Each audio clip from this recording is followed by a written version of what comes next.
Assalamualaikum, Rahayu, salam sejahtera. Pada kesempatan kali ini saya akan membahas tentang mitos sirih hitam atau sirih wulung.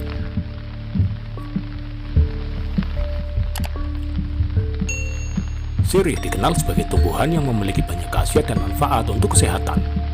Oleh karena itulah sejak zaman dulu daun sirih sering digunakan sebagai obat herbal untuk mengobati berbagai jenis penyakit. Ada beberapa jenis sirih yang sering ditanam oleh masyarakat Indonesia. Di antaranya adalah sirih hijau, sirih merah, dan sirih hitam. Sebagai tanaman obat, khasiat dan manfaat daun sirih tidak diragukan lagi. Terutama daun sirih merah yang dipercaya lebih ampuh untuk mengobati berbagai macam penyakit dibanding daun sirih hijau. Sedangkan sirih hitam dipercaya memiliki khasiat mistis untuk sarana tolak bala dari serangan ilmu hitam dan gangguan makhluk halus, serta dapat digunakan untuk mengobati penyakit-penyakit non-medis. Sirih hitam atau suruh wulung banyak dijadikan sebagai tanaman hias karena memiliki warna yang unik. Selain itu, sirih wulung juga dipercaya memiliki khasiat gaib untuk menangkal serangan ilmu hitam seperti santet, teluh, guna-guna, dan sejenisnya.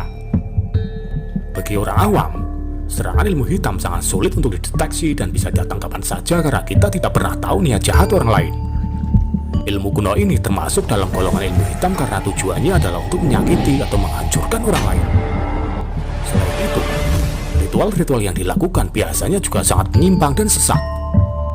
Pada zaman dulu, dukun santet atau tukang santet sangat mudah untuk dijumpai karena jumlahnya sangat banyak, dan kebanyakan dari mereka membuka praktek secara terbuka atau terang-terangan. Tapi seiring perkembangan zaman, keberadaan dukun santet semakin lama semakin jarang ditemui karena generasi muda zaman sekarang sudah tidak tertarik lagi dengan hal-hal semacam itu. Tapi meskipun jumlahnya tidak banyak, saat ini masih ada orang yang menganut dan mempelajari ilmu hitam tersebut dan biasanya tidak dilakukan secara terang-terangan. Itu pun tingkat kekuatannya tidak sehebat orang-orang zaman dulu. Ada banyak sekali jenis ilmu santet dengan tata cara dan ritual yang berbeda-beda. Efek yang ditimbulkan pada korbannya juga berbeda-beda. Ada yang hanya untuk menyakiti dan ada juga yang sampai menghilangkan nyawa korbannya. Hampir di setiap daerah di Indonesia memiliki ilmu santet. Hanya saja penamaannya bisa berbeda-beda antara satu daerah dengan daerah lainnya, tetapi fungsinya tetap sama, yaitu untuk menyakiti atau menghancurkan orang lain dengan cara halus. Ada jenis ilmu santet yang cara kerjanya dengan mengirimkan benda-benda tertentu seperti paku, jarum, beling, dan benda-benda lainnya untuk menyakiti korbannya dari dalam. Dan ada juga yang mengirimkan makhluk gaib untuk menyakiti atau mencelakai korbannya. Serangan ilmu hitam bisa datang kapan saja dan kepada siapa saja karena kita tidak pernah tahu niat jahat orang lain. Oleh karena itu, tidak ada salahnya jika kita mengantisipasinya untuk menghindari terjadinya hal-hal yang tidak diinginkan pada diri kita dan keluarga kita. Ada beberapa cara yang bisa dilakukan untuk menangkal serangan ilmu hitam, yaitu dengan cara menggunakan ilmu anti teluh atau amalan-amalan tertentu. Tapi tentunya tidak semua orang bisa melakukannya karena hanya orang-orang tertentu saja yang memiliki ilmu dan amalan-amalan tersebut. Bagi orang awam, ada cara yang lebih mudah dan bisa dilakukan oleh siapa saja dengan agama atau keyakinan apapun, yaitu dengan memanfaatkan tumbuhan-tumbuhan tertentu yang memiliki energi untuk menangkal dan menetralisir serangan ilmu hitam. Salah satu tumbuhan yang dipercaya dapat menangkal serangan ilmu hitam adalah sirih hitam atau sirih wulung.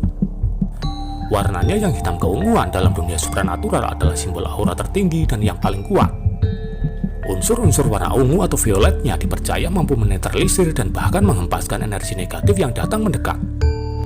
Sirih hitam bisa ditanam di halaman rumah sebagai tanaman hias sekaligus sebagai sarana tolak bala untuk menangkal serangan ilmu hitam tanpa harus diritualkan.